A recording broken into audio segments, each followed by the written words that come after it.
আজকে জানব ইসিজি কি এবং এটি কিভাবে কাজ করে। ইসিজি ইলেক্ট্রোকার্ডিওগ্রাম হল একটি গুরুত্বপূর্ণ চিকিৎসা পরীক্ষা যা হৃদযন্ত্রের বৈদ্যুতিক সংকেত পর্যবেক্ষণ করে।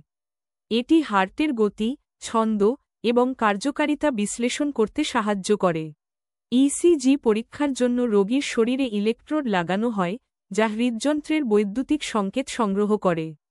এই সংকেতগুলো একটি গ্রাফ আকারে দেখানো হয় যা চিকিৎসকরা ব্যাখ্যা করেন।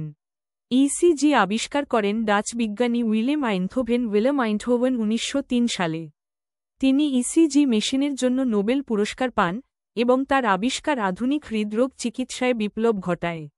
ইসিজি রিপোর্টে পি, কিউআরএস এবং টি ওয়েভ থাকে যা হৃদযন্ত্রের সংকোচন ও প্রসারণ বোঝাতে সাহায্য করে। এই ওয়েব বিশ্লেষণ করে ডাক্তাররা হৃদযন্ত্রের অবস্থা মূল্যায়ন করেন। ইসিজি একটি ব্যথাহীন ও দ্রুত পরীক্ষা যা মাত্র কয়েক মিনিটে করা যায়।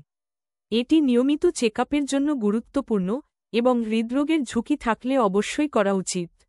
উইলেম আইনথোভেনের আবিষ্কার আজও লক্ষ লক্ষ মানুষের হৃদযন্ত্রের সমস্যা নির্ণয়ে সাহায্য করছে। তাই সন্দেহ হলে দেরি না করে ইসিজি করান।